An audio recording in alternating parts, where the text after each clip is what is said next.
Hello everyone. So I've got some huge updates for you already. I've had some absolutely astonishing clairvoyant episodes. They all started off with kind of small, just quick images, which meant that my clairvoyance was coming back online.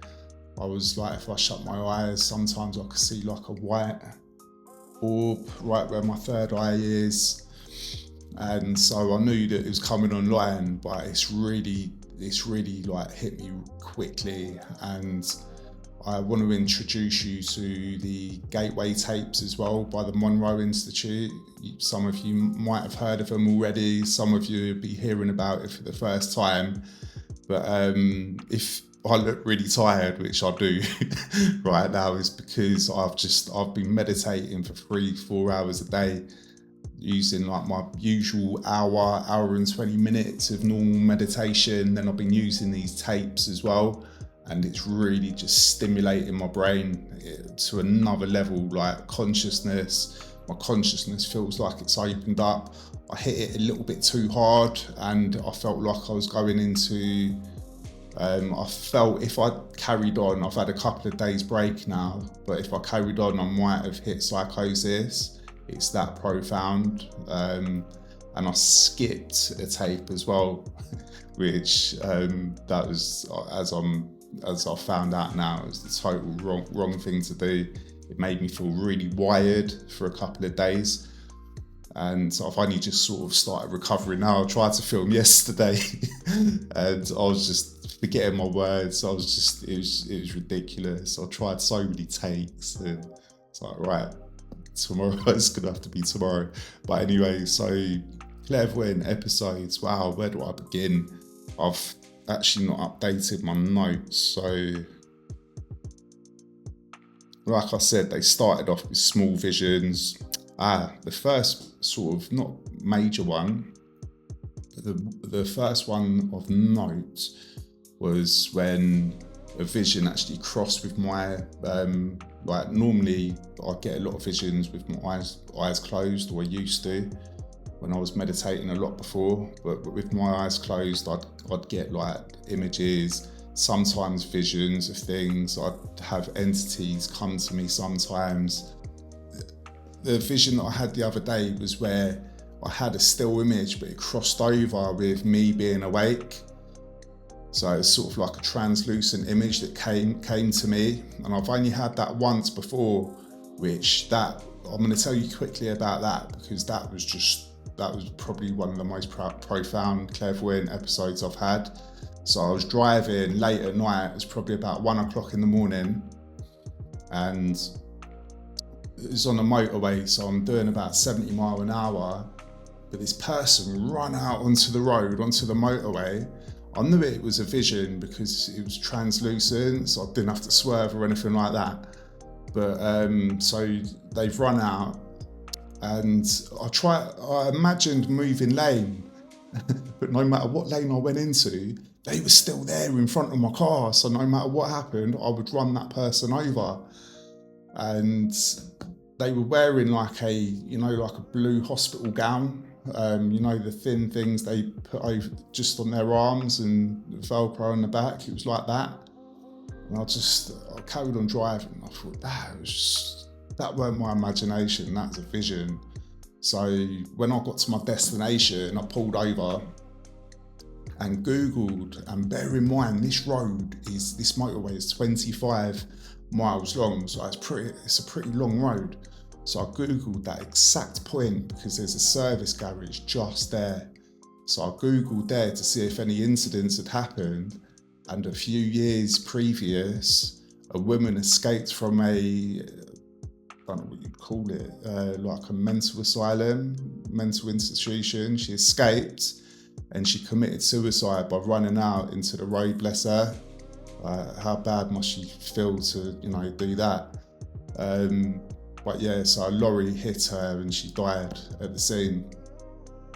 So I was like, wow, like the next day, so I'm a little bit choked up.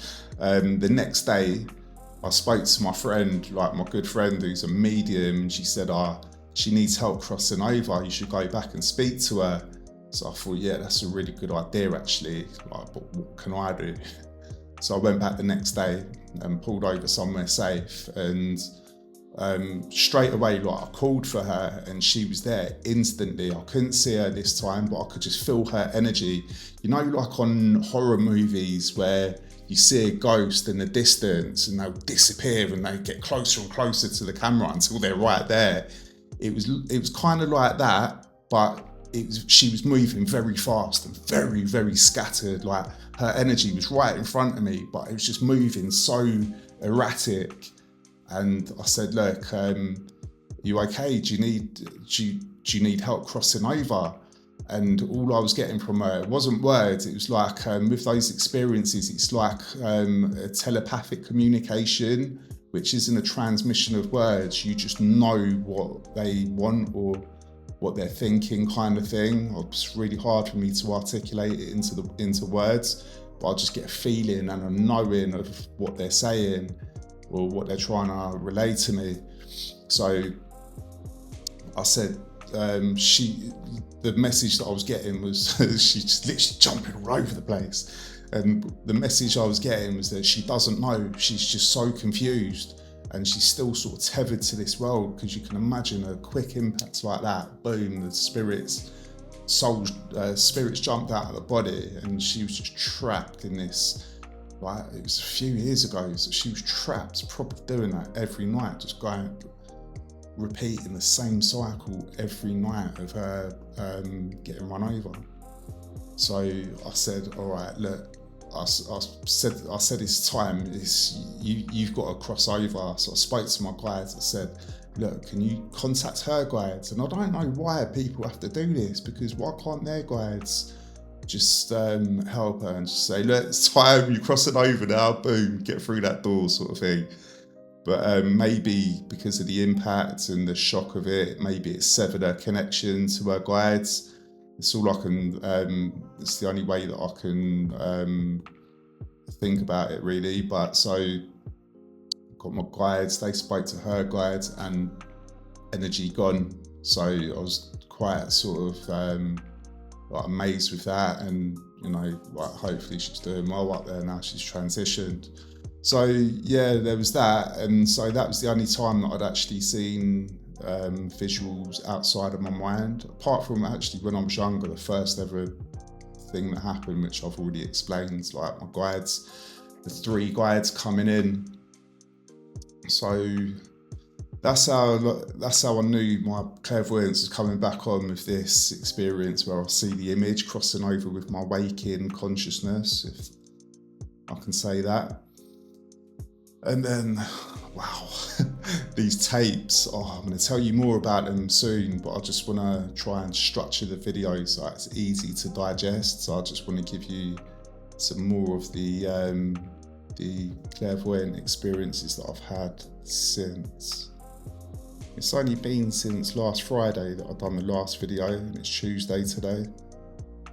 So I'm not going to bore you with all the small ones, but there was one where so basically these gateway tapes, they put frequencies into your ears. So one frequency would be, say, 200 hertz, and the other frequency will be 210 hertz.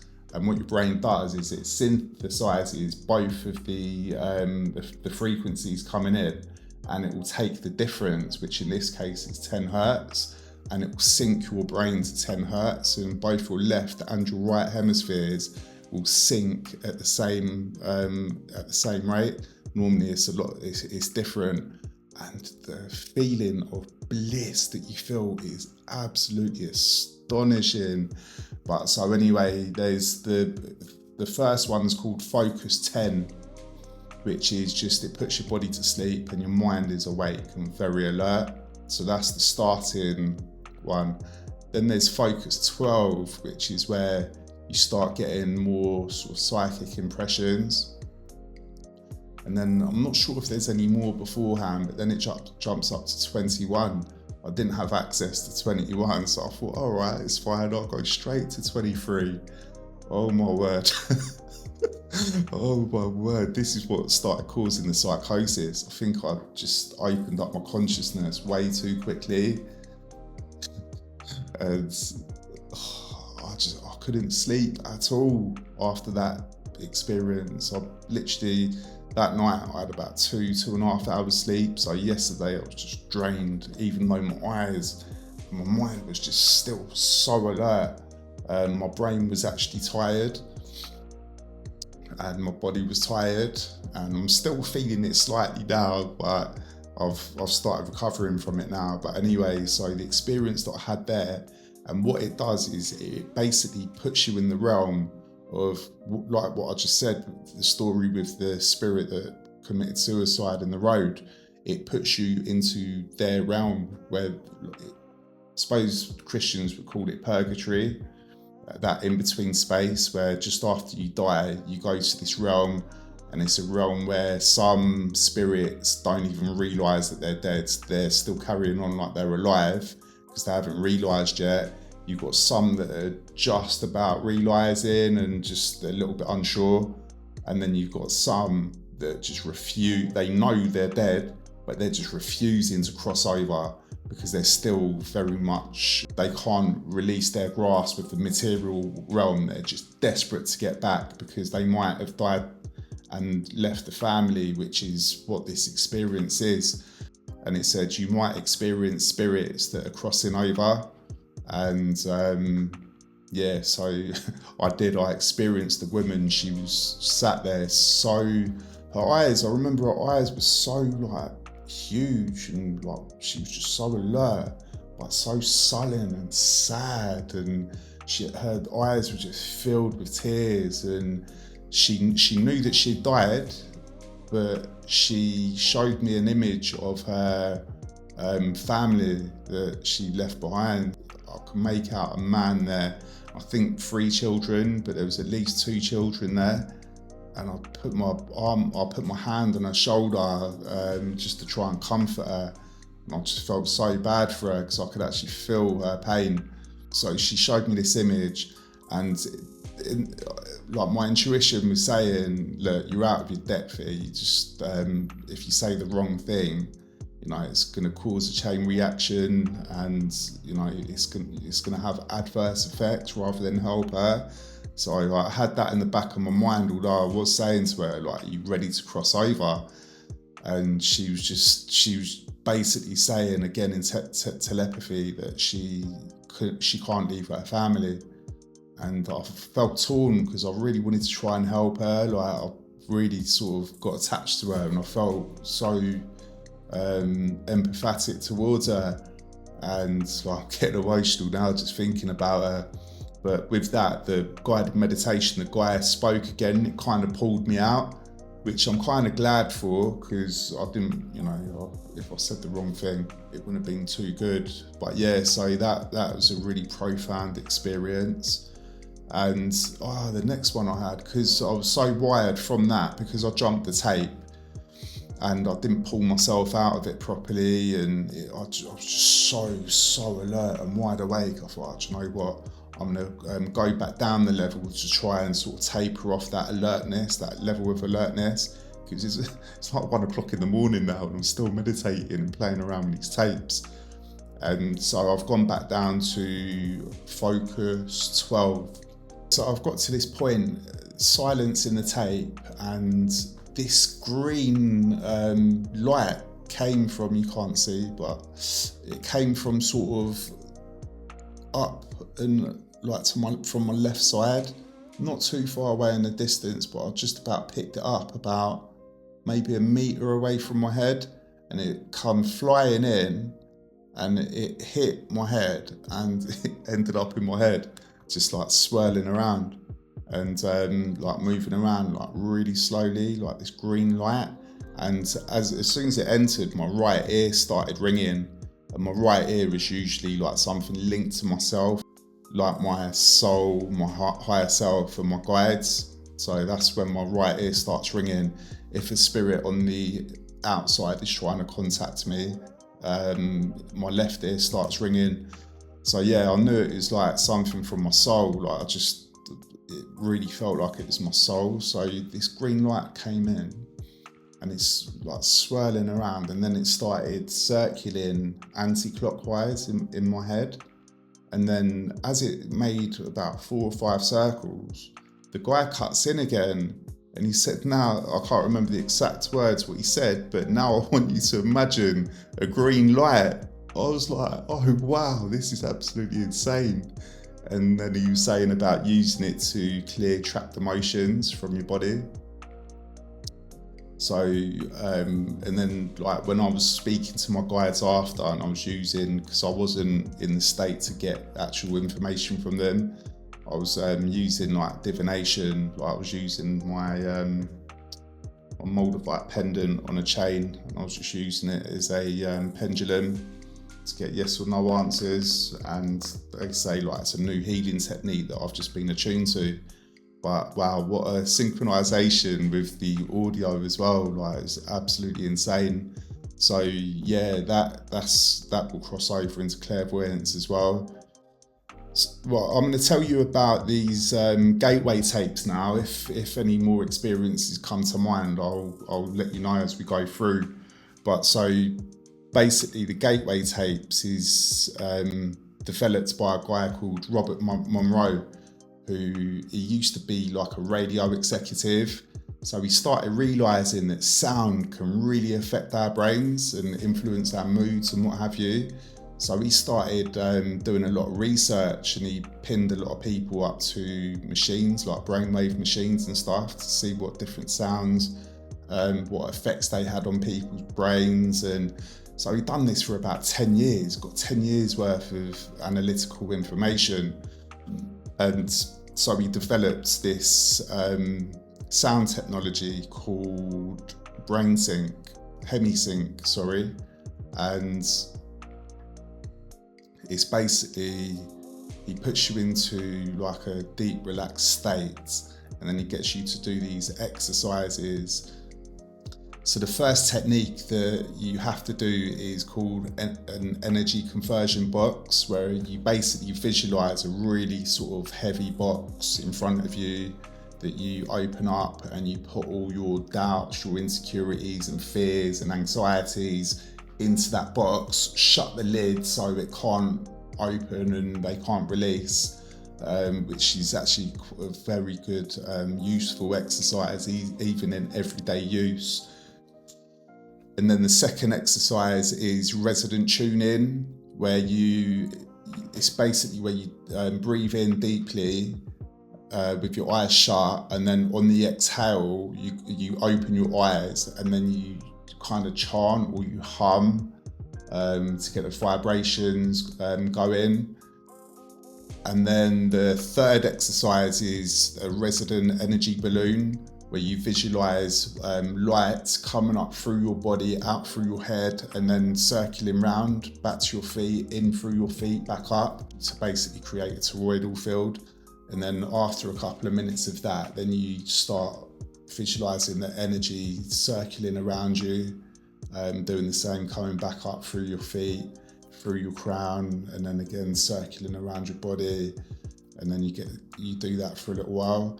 And then exercise 4, you basically just repeat an affirmation, but once you've done it once, he doesn't keep telling you the affirmation, so it's really hard to remember it because it's quite long.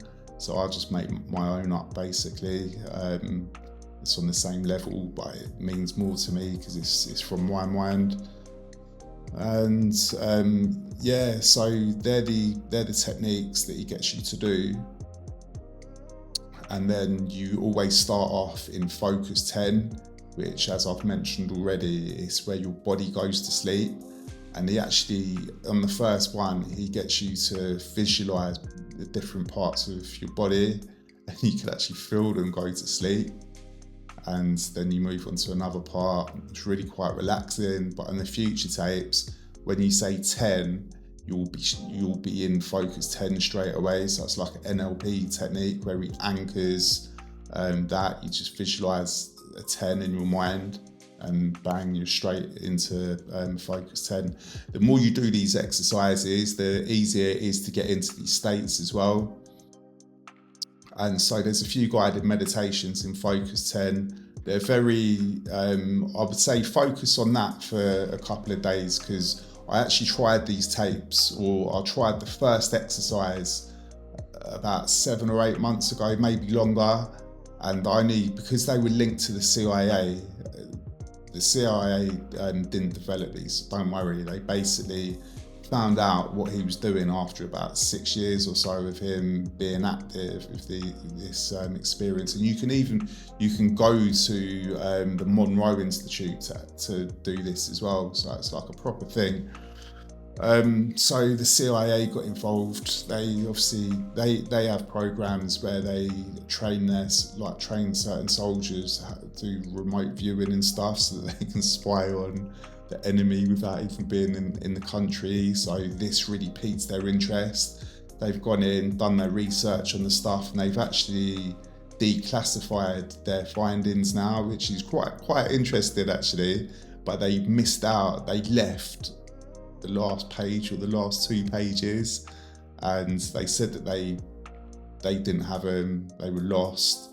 And then I think it was actually the Monroe Institute, fair play to them, they actually released the last 2 pages, and it's all about peace and unity in the world. Wonder why they didn't want to release them, So yeah, all this information is available to you online if you do want to research it. And I would highly suggest you researching this stuff before you do them, because that first experience, I cut it off halfway through, and I was drained for about a week after, because I hadn't sort of tuned out of that consciousness. It's very deep stuff. It is very, very effective, let me tell you, to change your states of mind and what have you. It's given me more energy, even though I've been too wired, and I think I've overdone the tapes really. If you go at a really good pace, they're going to be life-changing for you. But like I've mentioned, because I've overdone it and I've skipped tapes, I did feel psychosis coming on. So I've had to back off. So I don't think these tapes are good for everybody. I think if you're in a really good space right now, your mind is in a really, really good, healthy position, that will be excellent. But I think if you're still healing and you've got a lot of issues that you're trying to get through and navigate through, I would wait personally, or only try a Focus 10, because that's not too deep into like the psychic side of things. That's my advice, whether you follow it or not. You know, I'm talking directly from my experiences here. So take my advice. Don't. It's up to you. It's your life. So Focus 12 is more of it's where we start getting a little bit deeper, where it's like an altered state of consciousness, or not altered, but expanded. Like you feel like you're really opening up, and this is where a lot of psychic stuff can start developing. It's so relaxing, it's unreal. Like, even if I don't feel tired, sometimes it will put me to sleep. And it's horrible because I can hear myself snore. I'm kind of conscious, but I'm asleep, and then I start snoring, and oh God, I'll tell you, that's a traumatic experience. But that's happened a few times. What else has happened in Focus 12? Just intense relaxation. I can feel my consciousness expanding. I can't even put it into words. It's something that you have to experience. But I would say spend a bit of time with Focus 10 first. Get your brain, because your brain is syncing to the same frequency. It takes some adjustment. So you might feel tired. Your body might start purging unwanted energy, unwanted emotions. So I'd say spend 2 or 3 days on Focus 10 and make sure that your mind can handle it. But what I will say, even on Focus 10, I was still getting the tingling on my third eye. So Focus 10 is still quite an intense program. And then when I was doing track 4 of the first tape, the first lot, It's called Release and Recharge. It kind of felt like I'd fallen asleep, but I hadn't. But from my solar plexus, I felt this huge jolt. It kind of made like my body, like it made me jump out of my skin, kind of thing. It was like a huge jolt. So I'm wondering if I was near to an OBE. And that's the thing with these tapes, it's very out of body experience inducing, OBE inducing. That's what a lot of people use these tapes for. So I'm wondering if that almost catapulted me out of my body. It's quite forceful. One thing I will say is that the tapes aren't long enough. They're about 30 to 35 minutes long each one. But you notice you're falling into this really nice state, and then you'll start talking again and it pulls you back. I found it quite a little bit frustrating, even though, you know, like I'm so grateful for these tapes, honestly. But so I might even try and put the audio into CapCut or something and duplicate the silent parts to try and experience those states for a lot longer. So I basically spent 2 days, Saturday and Sunday. On Saturday I did all the Focus 10 tapes, and then on the Sunday I did most of the Focus 12 tapes, and then I thought I'd be clever and jump all the way up to Focus 23, and even knowing that Focus 21 wasn't there, and that I wouldn't recommend at all, because it just stimulated me to another level, honestly. And like I say, it was induced in like a state of psychosis. I could feel it. Like if I went any deeper, it would have sort of tipped me over the edge. So my advice to you, if you are going to attempt these tapes, they are absolutely life-changing if you're in the right frame of mind for them. And if you do try the tapes, just take them very slowly. Don't be like me and rush. It's just me. I had my own advice. Oh, take it easy. Just, you know, there's no rush. But me being me, I've rushed into it. Went a little bit too deep too quickly. Even though I've had amazing experiences that I've been able to share with you today. I'm going to leave it there, guys. I don't want to go on too much about it. I'm sure I'll share some more experiences in future videos. But as always, I love you loads, and stay blessed, and healing energy to each and every one of you.